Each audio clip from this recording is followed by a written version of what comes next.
Hello hi friends అందరికీ చేసి good morning. Dabur paste చూడండి. మా ఇంట్లో ఒకప్పుడైతే మా నాన్న ఏ పేస్ట్ అంటే ఆ పేస్ట్ తెచ్చేవాడు. కోల్గేట్ అంట, క్లోజప్ అంట. కానీ ఇప్పుడు ఈ పేస్ట్ తప్ప ఏ పేస్ట్ తెచ్చుకోమన్నమాట. నేనైనా ఏదో ఒక దాంతో అడ్జస్ట్ అవుతా, కానీ మా ఆయన డాబర్ పేస్ట్ లేకపోతే అదే పనిగా బండ్లో ఒకటి పెట్టుకుంటాడనమాట.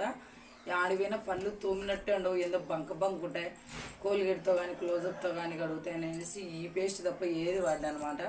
డాబర్ అంత అడిక్ట్ అయిపోయింది మాకు. ఈ డాబర్ పేస్ట్ తప్ప ఏది వాడం మేము. ఎప్పటికీ డాబర్ పేస్ట్ నిజం కదండి. డాబర్ పేస్ట్ అది ఉంటే పళ్ళు నీట్గా వచ్చాయి కదా, స్మెల్ కూడా రాదు మౌత్. కానీ కోల్గేట్ కానీ క్లోజ్ ఏదో బంక బంక ఏదో ఏదో ఒక విధమైన స్మెల్, అసలు కడిగినట్టే ఉండదు అనమాట. దాని బదులు బొగ్గుతో తోమేది వాళ్ళు. ఈ అప్పులతో కూడా తోమేవాళ్ళం పిల్లప్పుడు. బొగ్గు మా అమ్మ అయితే ఇప్పటికి కూడా బొగ్గుతోనే తోముతుంది అనమాట. దంచేది వేసి రుద్ది రుద్ది